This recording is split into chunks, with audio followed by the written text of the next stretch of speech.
Thank you, ladies and gentlemen. We're at the halfway point.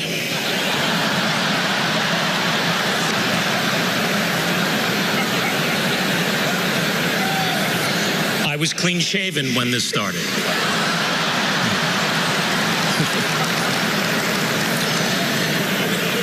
Dear Lonnie, family, friends, Mr. President, members of the clergy, all of these amazing people here in Louisville.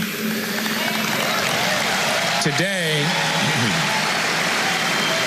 this outpouring of love and respect proves that 35 years after he stopped fighting, he is still the champion of the world.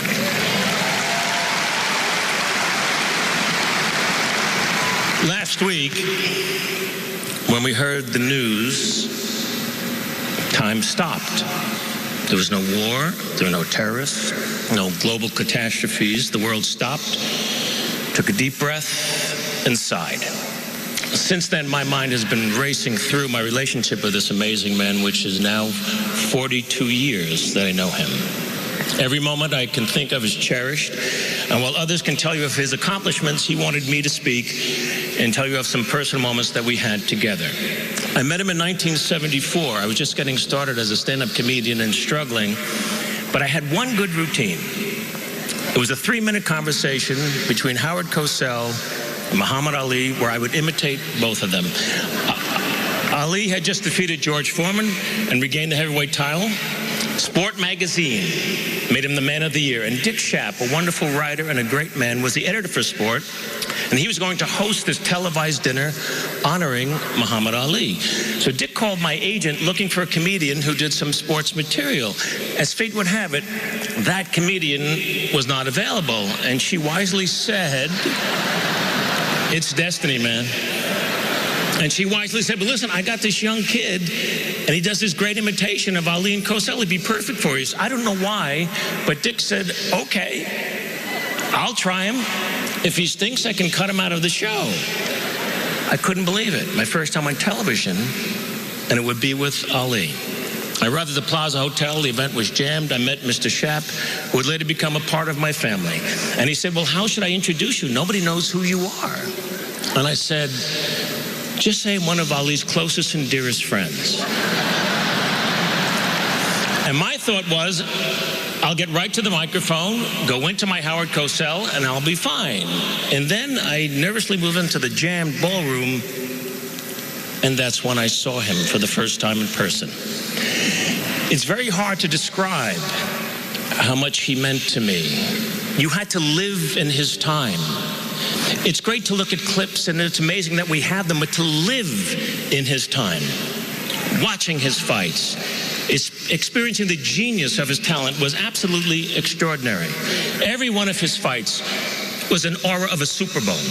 He did things nobody would do. He predicted the round that he would knock somebody out, and then he would do it. He was funny. He was beautiful. He was the most perfect athlete you ever saw, and those were his own words.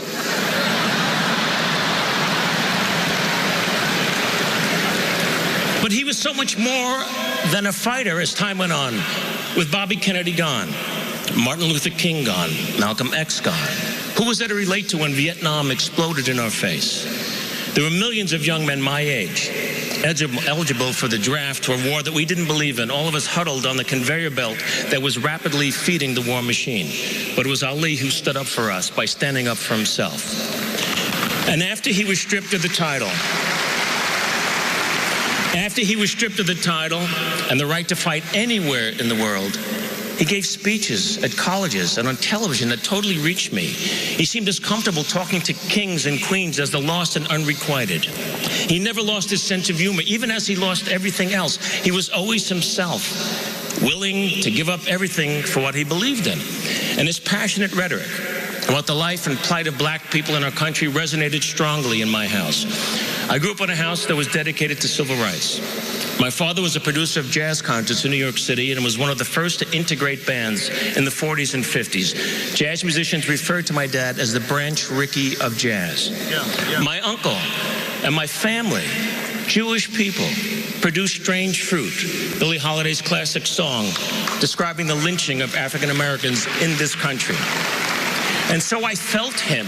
And now there he was, just a few feet from me. I couldn't stop looking at him, and he seemed to like glow, and he was like in slow motion, his amazing face, smiling and laughing. I was seated a few seats from him on the dais, and in the room were all of these athletes in their individual sports, great ones. Gino Marchetti of the Baltimore Colts, Franco Harris of the Steelers, Archie Griffin, who had won the Heisman from Ohio State, literary legends, Neil Simon, George Plimpton, all on the dais, fawning over Ali, who then looked at me with an expression that seemed to say, "What is Joel Gray doing here?"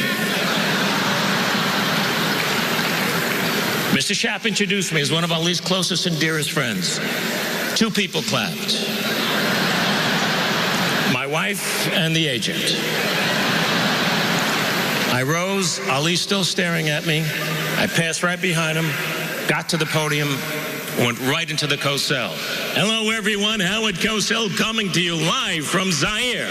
Some would pronounce it Zaire. They're wrong. It got big laughs. And then I went into the Ali.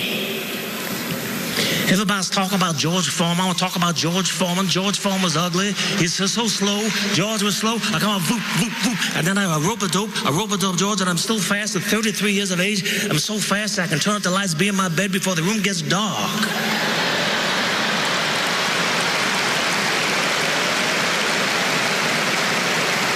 Howard, I'm announcing tonight that I got new religious beliefs. From now on, I want to be known as Izzy Yiskowitz. I am now an Orthodox Jew. Izzy Yiskowitz, I am the greatest of all time.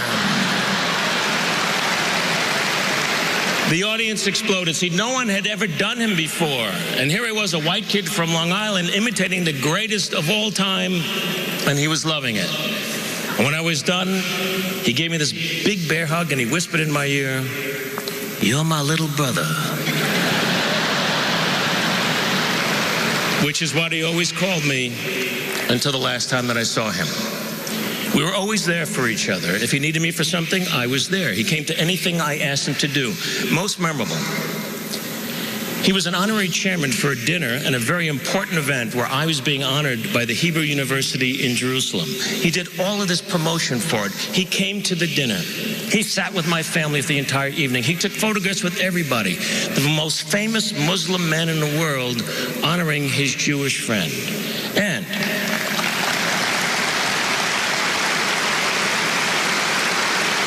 because he was there, we raised a great deal of money. And I was able to use it to endow the university in Jerusalem with something that I told him about. And it was something that he loved the theory of. And it thrives to this day. It's called Peace Through the Performing Arts. It's a theater group where Israeli, Arab, and Palestinian actors, writers, and directors all work together in peace, creating original works of art. And that doesn't happen without him. I had so many funny, unusual moments with him. I sat next to him at Howard Cosell's funeral. A very somber day, to be sure. Closed casket was on the stage. Muhammad and I were sitting somewhere over there next to each other. And he quietly whispered to me, "Little brother, do you think he's wearing his hairpiece?"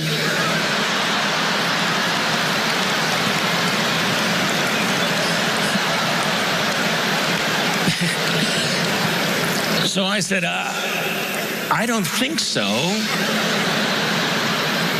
"Well, then how will God recognize him?"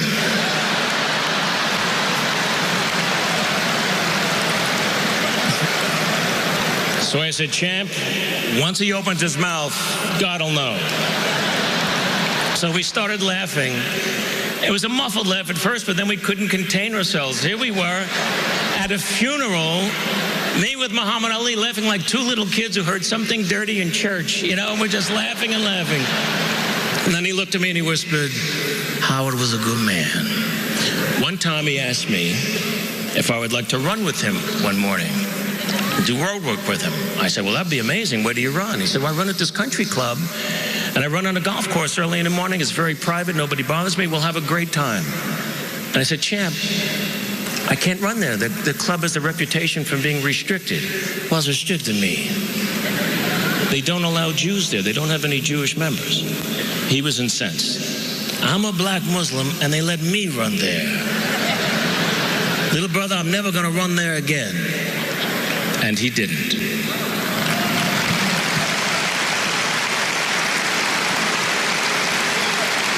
My favorite memory perhaps was 1979.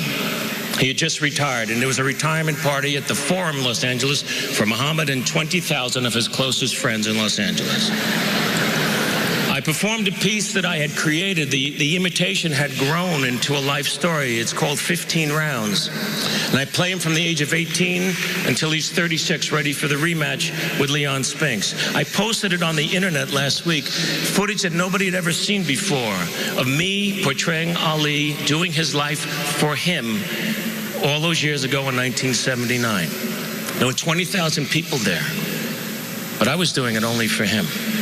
It's one of my favorite performances that I've ever done in my life. I sort of got lost in him. I didn't even know where I was at the end of the performance. And suddenly I'm backstage with another heavyweight champion, Richard Pryor. And Pryor is holding on to me, crying. And then I see Ali coming. And he's got a full head of steam, and he's looking only at me. And he nudged Mr. Pryor aside. And he whispered in my ear with a big bear hug, "Little brother, you made my life better than it was." But didn't he make all of our lives a little bit better than they were?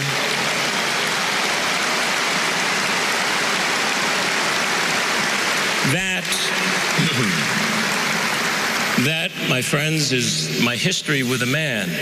And I've labored to come up with a way to describe the legend. He was a tremendous bolt of lightning, created by Mother Nature out of thin air, a fantastic combination of power and beauty. We've seen still photographs of lightning bolts at the moment of impact, ferocious in its strength, magnificent in its elegance. And at the moment of impact, it lights up everything around it, so you can see everything clearly. Muhammad Ali struck us in the middle of America's darkest night, in the heart of its most threatening gathering storm. His power toppled the mightiest of foes, and his intense light shined on America. And we were able to see clearly injustice, inequality, poverty, pride, self-realization, courage, laughter, love, joy, and religious freedom for all. Ali forced us to take a look at ourselves. This brash young man who thrilled us, angered us, confused, and challenged us ultimately became a silent messenger of peace, who taught us that life is best when you build bridges between people, not walls.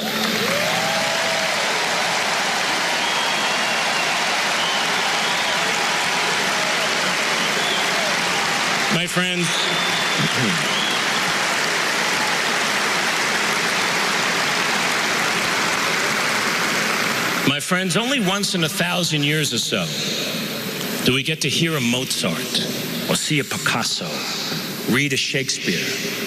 Ali was one of them. And yet, at his heart, he was still a kid from Louisville who ran with the gods and walked with the crippled and smiled at the foolishness of it all.